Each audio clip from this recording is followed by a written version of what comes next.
Sadhguru Jagi Vasudev is a realized master, mystic, and yogi. He has shown the way for people to attain to their natural joy and to live life with experience from one's own inner nature. His presence is filled with grace and compassion.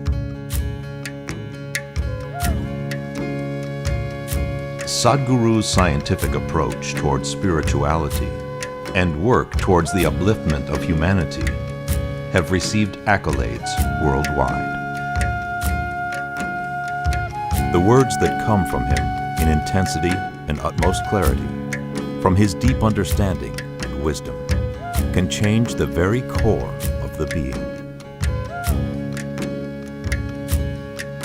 Belonging to no particular tradition, Sadhguru incorporates what is most valid for the modern person from the spiritual sciences. His work, an outpouring of his blissfulness, finds expression in the form of a ceaseless offering to help all beings. Available to all who are willing, Sadhguru's life is an invitation to the divine through individual transformation.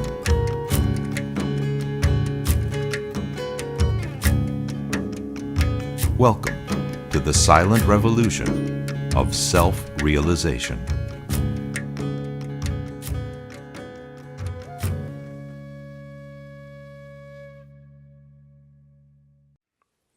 Always a manifold way in which people make use of the spiritual processes. For some people, in many places, spirituality and all the spiritual, what do you call them? What are those talks called in Hindi? Pravachans. All that pravachan, everything is just an escape from the mother-in-law or cooking.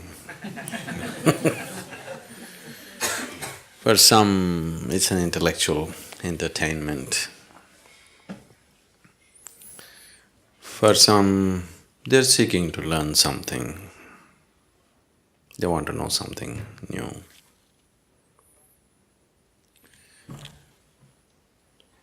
A few people are wanting to, bring about some changes in their life. They want to become a little more peaceful, a little more loving, a little more something else. Some change they want in their life. Some people are looking for transformation. You know the difference between change and transformation? Transformation means nothing of the old should remain. Change means improvement, self-improvement or transformation. Or some people just really wanting to get lost into it, dissolve into it. So many ways and people are approaching the same thing. It's which is the best way? I wouldn't say which is the best way because according to each person's needs, that's how they seek. You can't prescribe the best way to anybody. Right now, generally the human nature is such that whatever they don't have, that's what they will seek. They don't have health, they're seeking health as if it's the ultimate thing. If they don't have money, they're seeking money as if it's the ultimate thing. If they don't have love, they're seeking love as if it's the ultimate thing. Whatever they don't have, that's what they're seeking.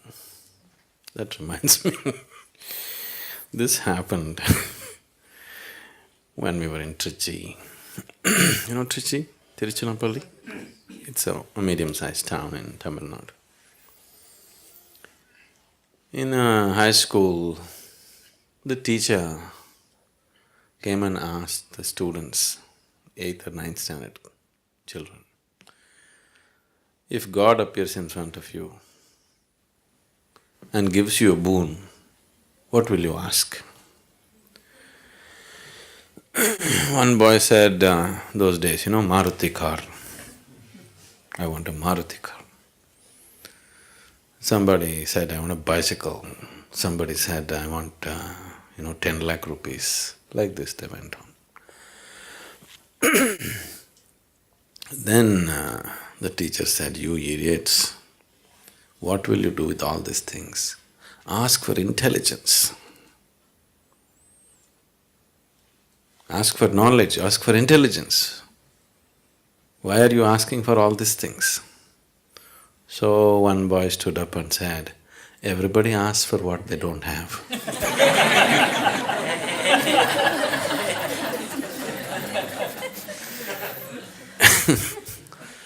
So,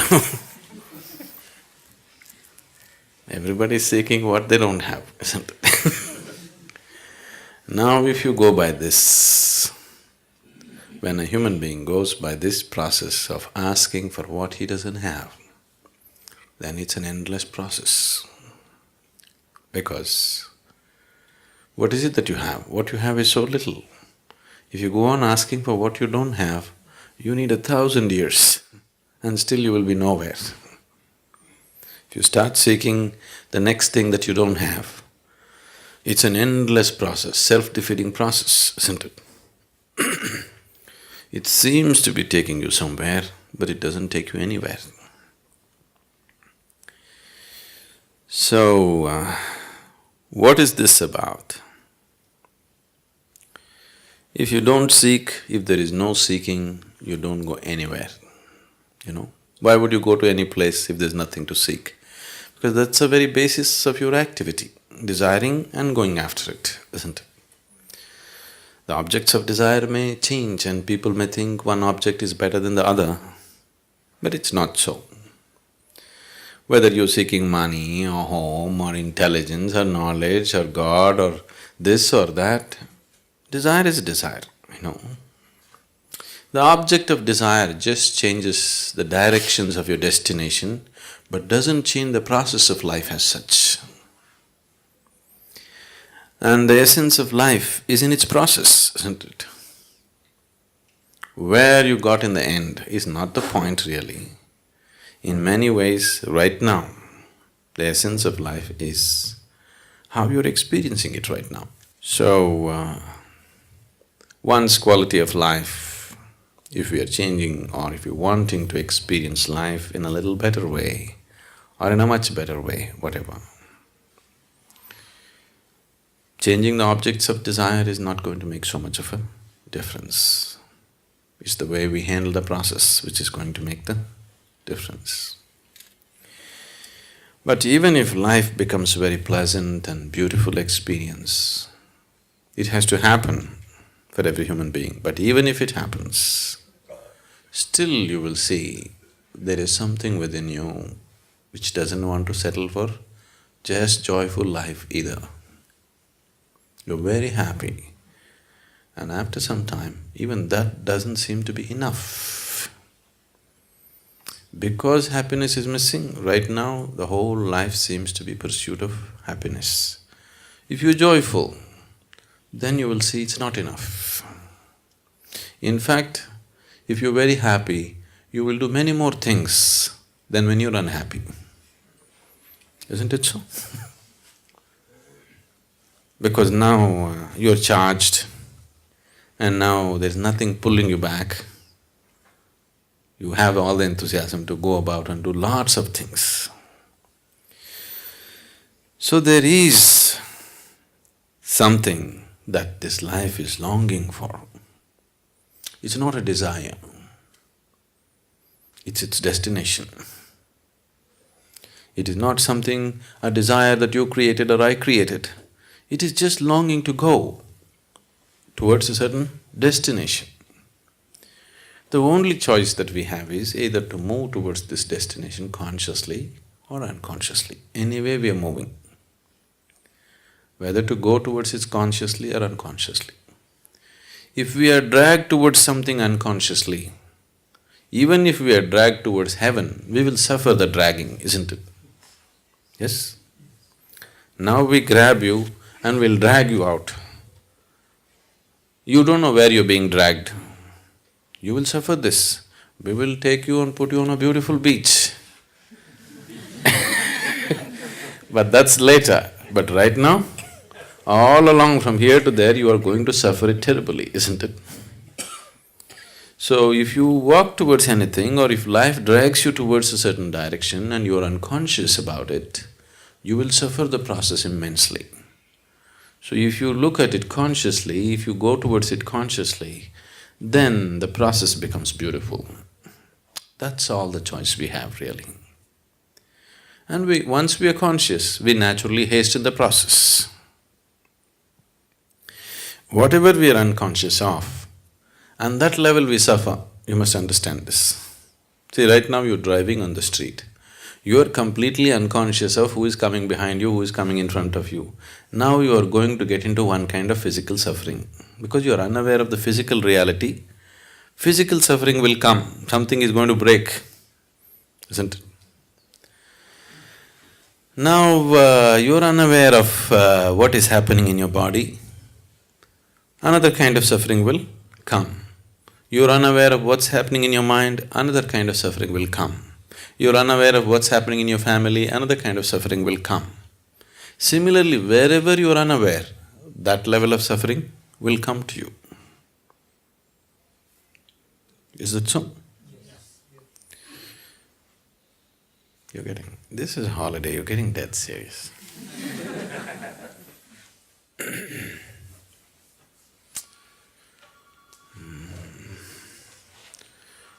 Once a pirate… know pirate? A pirate walked into the bar. The bartender knew him from long ago, he's seen him just the previous year and now he's come back after his expeditions. He looked at him and said, "Hey, what happened to you? You look terrible." The pirate said, "No, I'm just feeling just about fine." Then the bartender said, "But what happened to your leg? Why the wooden leg?"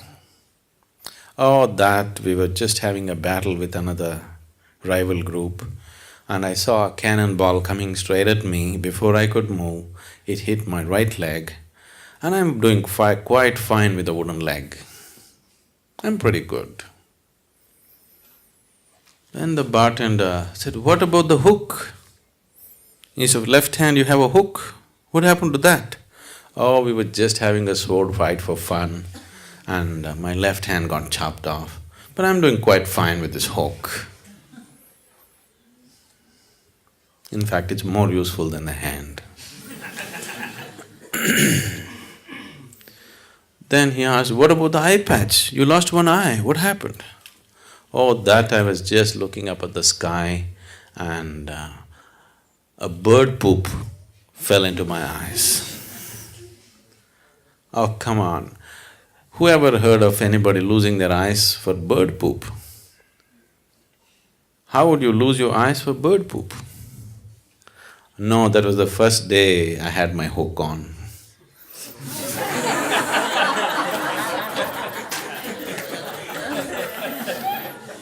Whatever you're unaware of, there you suffer, isn't it? There, that brings suffering to you. So, we're talking about awareness. Awareness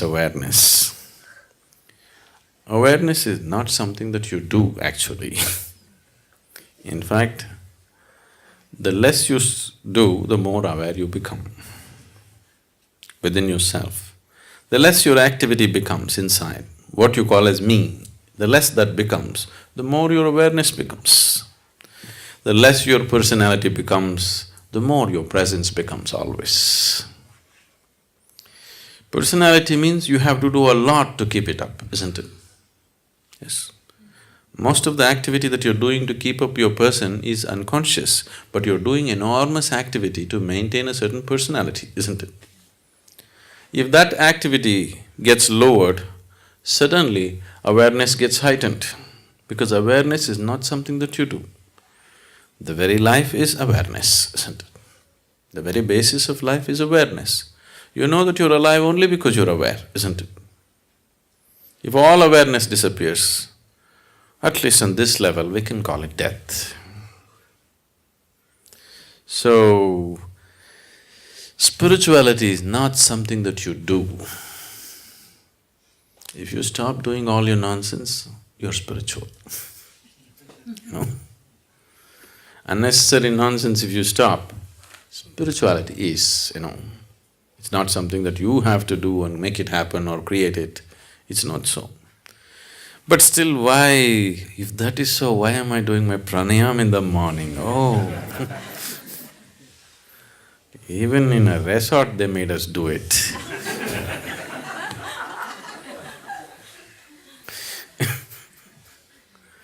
I'm sorry, the resort.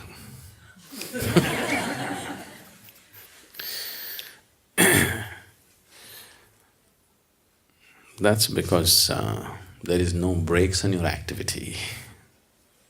What you do within yourself, you have no breaks on it. So, we are creating a certain physical, mental and energy situation where everything gets diverted from your activity. Slowly, the practice establishes a situation where the life energies raise to a certain pitch and intensity that slowly the activity becomes insignificant. It's still there. It's still happening. You've seen this in Shunya meditation, you just said. Activity is still happening, but it's insignificant. The same activity which was so significant has become insignificant. We have not stopped it. We have not done anything to hold it down, but somehow it has become not so important. You see this happening? When you just sit and meditate in Shunya, everything is happening, but it's no more important. It's lost its significance. It's lost its impact upon you. It's lost its influence upon you. It doesn't mold you anymore. All the activity of the mind stops molding you. You are no more being molded by that activity. This this whole distortion that we have done to life in the form of creating our person. See, when you create your personality, because it's created mostly unconsciously, just a small part of it may be conscious, the rest of it is all unconscious, isn't it? When you create your personality, somewhere, in one way, it means somewhere you thought, Creator has not done a good enough job on you, isn't it?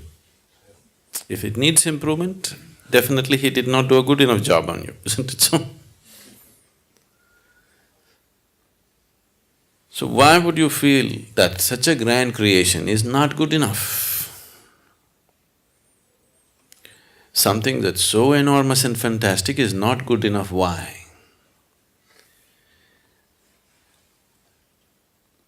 Because in this simple process of self-preservation, there is a simple basic process which is built into every cell in our body. Every worm, insect, animal has this, we also have it.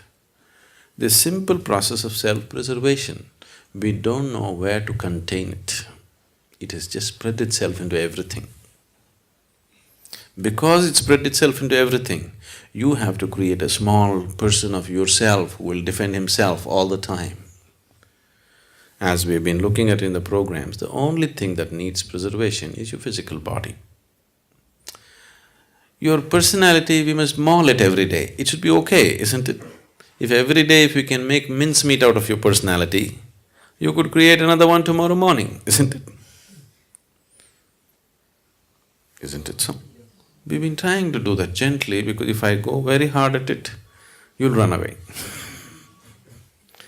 Gently, step by step, we're trying to make mincemeat out of your personality so that it becomes a flexible aspect. You cannot live without a personality.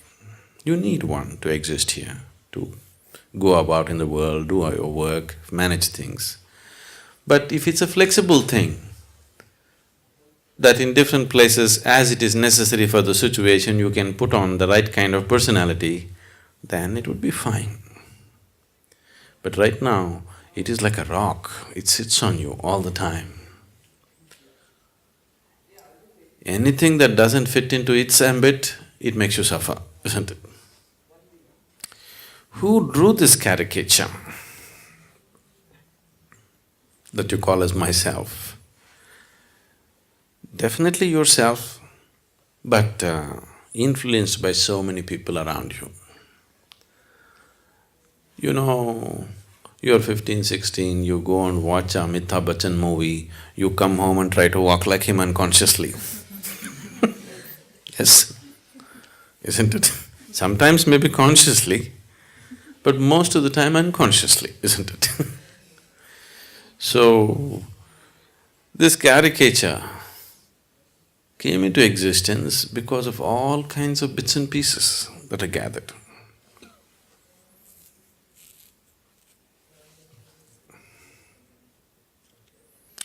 It happened when we were in school. There was a boy who was studying with me, who had an excellent hand, he could just sketch anybody with whatever kind of distortion he wanted. So, there was one very hated geography teacher.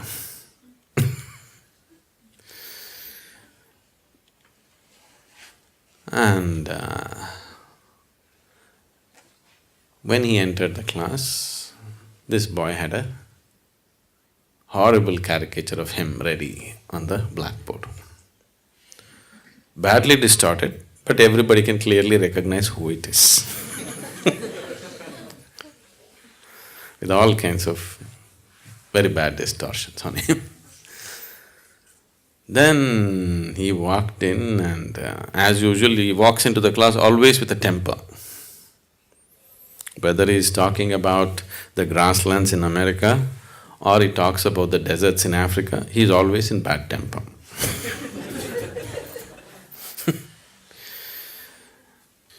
The moment he saw, he just… one thing he was angry, another thing he was somehow hit by the whole thing, the distortions. Then he asked, who is responsible for this terrible atrocity? As usual, everybody will suddenly interested in geography, very studious and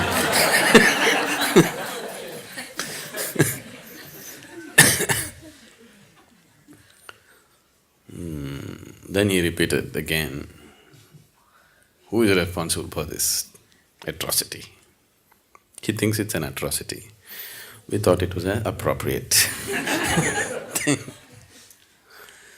Then somebody made up their mind and stood up and said, we really don't know, but it should be his parents.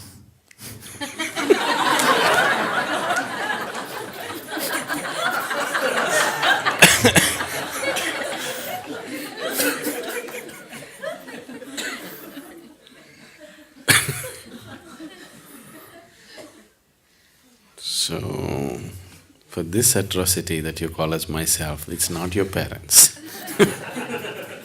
This is you.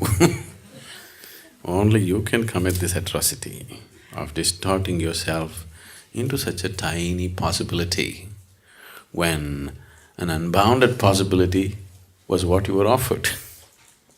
With life, you were offered an unbounded possibility. You made such a bad distortion and made yourself into such a tiny possibility. If you stop creating this caricature, because this caricature cannot exist one day without your support, you need to support it all the time. What meditation means, in one way, you're just withdrawing the support for your personality, that's all. Suddenly it collapses. Only the presence is there, the person is no more there. If you could walk on the street like this, if you could operate with people like this all the time, that you have no personality, but looking at this person at this moment, how she is, accordingly you put up a personality as it is necessary for this person. Now you go to that person, you put up a personality that is necessary for that person, then it would be so much fun drawing new caricatures every day. But once you get stuck to a particular distortion, that becomes a problem. Every day if you have a new distortion, it's called art. Isn't it? If you're stuck with one distortion, then you're called a freak. Isn't it? Isn't it so? Every day if you're able to create a new distortion, that is artwork, isn't it? If you're stuck with one distortion, you're a cripple. So that's the big difference. Sadhguru, when you're talking about personality, we have to have different personalities as a parent, as a husband, and at work. In normal living, it becomes very difficult to change the personality. You mean to say people around you won't let you change it? Not true. See, right now, let's say you're going to your work we'll take the work situation because it's less personal for you. You're going to work with a certain attitude and a certain person is going to work, which is you right now. Let's say he goes briskly like this every day. Good morning, good morning, good morning. Don't mean a good morning to anybody. The way people say good morning, it's very clear they intend to give you a bad morning.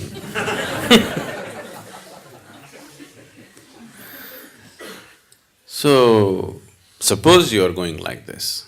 Tomorrow morning, if you go, really say good morning to people and smile at them and maybe hold their hand and ask some personal question, talk to them and go in, maybe you'll waste 5–10 minutes going into your office.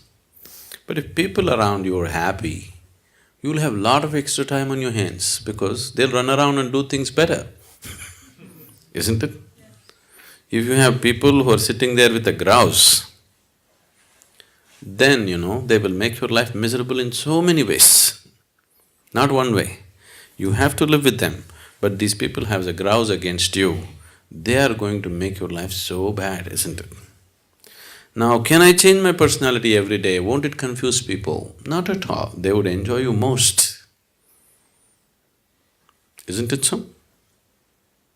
And will it bring down your efficiency of work? Definitely not. It is not because of the compulsion of the situation you've gotten stuck with one personality. It is just that the whole construction of the personality has happened in unawareness. That's why you're stuck with one personality. Now you said, we have one kind of personality at home, another with children, another with work and outside. If you look at it, it may not be true. You may be functioning in different capacities. The requirement of how you function may be different, but still the basic personality may be same everywhere. The underlying personality is still the same. You can change that also and it'll be so much fun for you to change that. It'll be absolute fun for you to change that because you can experience a whole new person all the time. After all, it's your creation. So why should it be limited to just one way? If God had fixed a personality for you, that's all there is. But when you have built it, like you change your clothes every day in different ways, isn't it? But most people cannot even change that, isn't it? They've gotten used to a certain thing and that's all it is, isn't it so? I think we should have done something today. Everybody should dress in a completely different way and come. Not your usual kind of clothes. You're wearing pants all the time, today you wear a saree and come. Just loosen yourself up a little bit, it's important.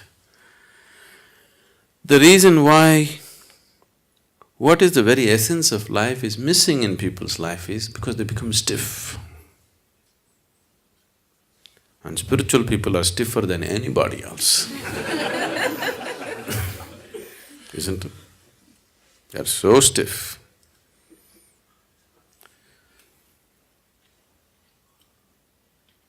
Still doesn't answer your question. There can be changes in the behavior, but your personality remains the same. It remains the same. That's what I'm saying. You're stuck to one personality. It's just the actions are different because the situations are different.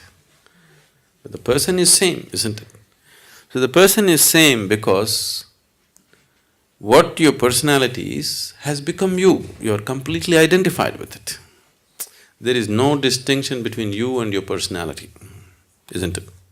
You have become that. The mask has gotten stuck to your face now. You can't take away the mask. If this mask has to come off, we need something to loosen the glue which has gotten stuck to this. It is identity. So now we are creating various situations where your identity dissolves in a certain way. Meditation or any kind of yoga practice, whatever is, just to loosen the identities so that there's a little more flexibility about it. Maybe the whole of it has not come off, but at least you can adjust it a little bit. So mask being totally stuck, at least little you are able to take a breather. That much break it is giving you. But if you work a little more with this, you can take it and keep it off. Now, people, when they come to advanced programs, 3 days or 7 days they're in samyama or bhavaspandana, the person that you are, you'll just simply forget who you are. You don't know who you are. It'll become like that because the situation created is so intense and so different. Everything that you know as normal is broken. After some time, you don't know who is here. After the program is over and you come back, you just wonder, is it me who went through all that? Most people can't believe that they actually went through samyama and came.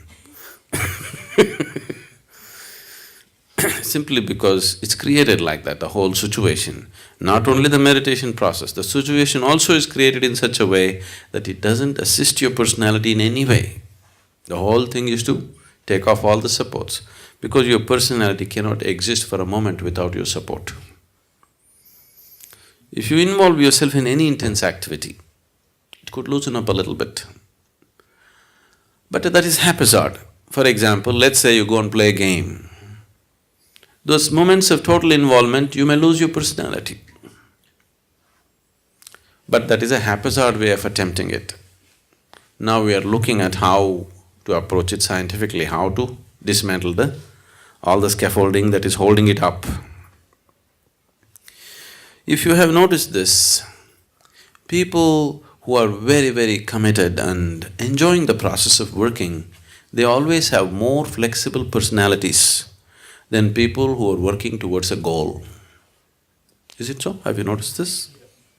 Because just the involvement with the work, total involvement, those moments the personality becomes little loose. But people who are working towards a goal, that they want this to happen, those people have strong personalities always. The fundamental basis for your personality, the building blocks for your personality is likes and dislikes. I like this, I don't like this. A complex system of likes and dislikes is what your personality is, isn't it? See, what's the difference between you and the next person? Your likes and dislikes are different, isn't it?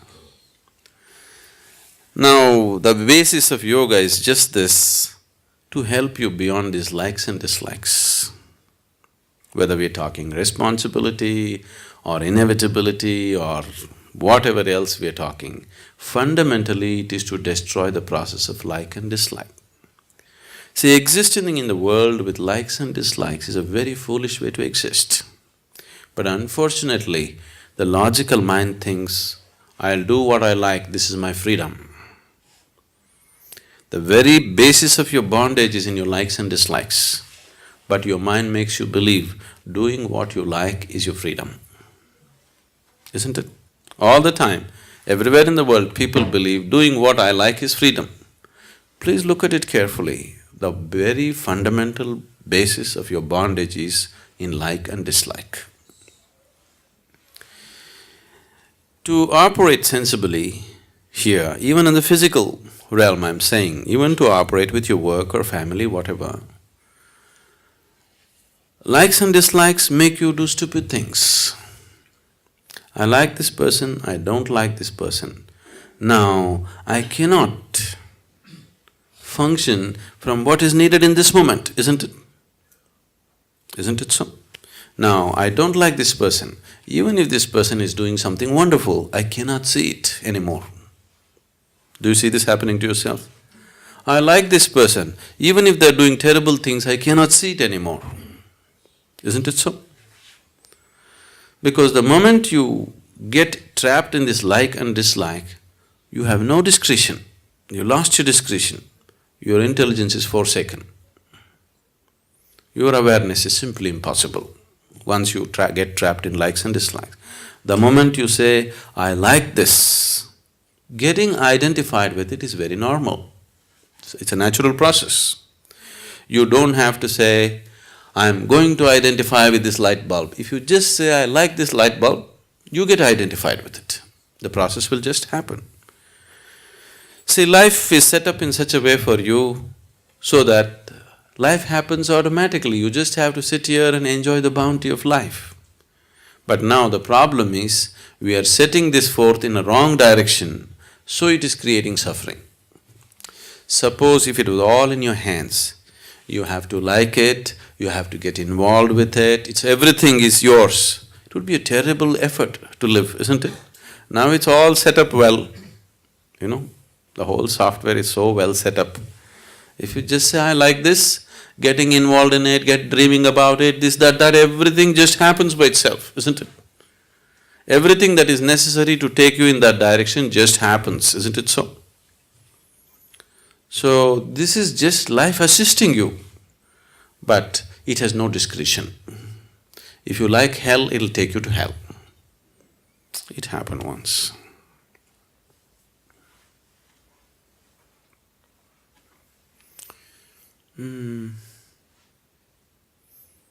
What do you call a person who hires people in a corporation or whatever? HR? Okay. The HR director in a corporation died and went to heaven. There, Saint Peter said, see, because you are the first HR person to come to heaven,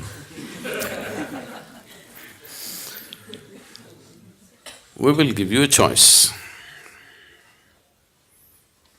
If you want, you can stay in heaven because you got the passport. But before you go to heaven, if you want, you can have a view of hell. If you wish to stay there, you can also stay there. This is a lady HR person. She said, no, why would I want to go to hell? I want to go to heaven. He said, why wouldn't you want to have a look at it?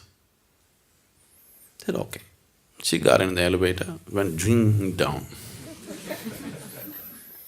Then the elevator doors opened, and it opened into a beautiful garden.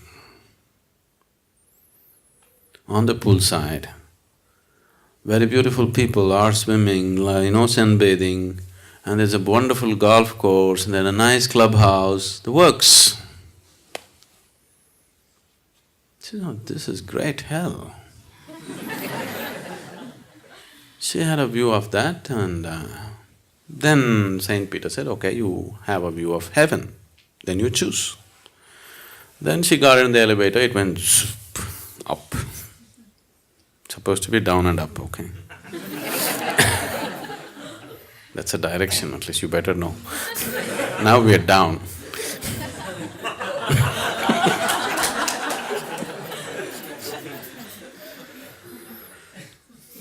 So, there they opened the doors, and then she saw lots of clouds, people just floating in the clouds, playing harp and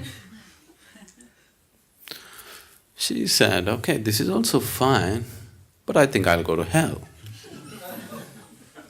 All my friends are there, this golf, I'll go. So they put her in the elevator, she just went down, and again the doors opened. It was a harsh desert. Everybody all dried up without food, in terrible condition, everything. She said, "What is this? Last time when I came, there was a garden, there was a pool, there was a golf course. What happened?" So they said, that was just the first day, you know. Now you're staff.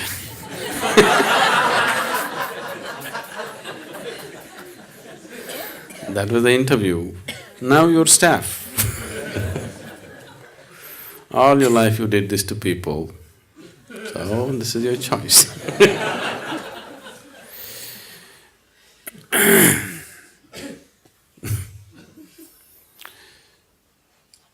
Your personality. I don't know, if you're working in places, at least if you're HR, is there anybody HR? Oh. Especially if you're HR, maybe, you also. You're supposed to size up a person, you know.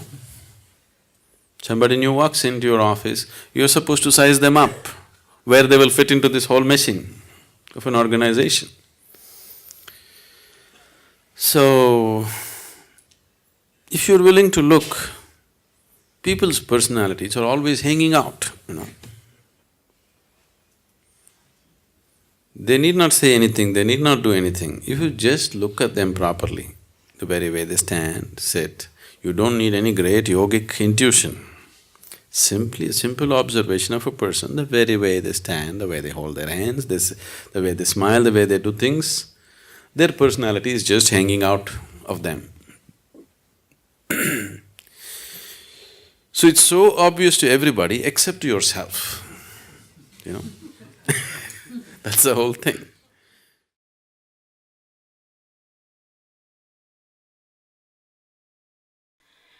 You are my perfect mirror, you show me what I'm not. In the endless pit of what once was me, layer and layer you peel off me.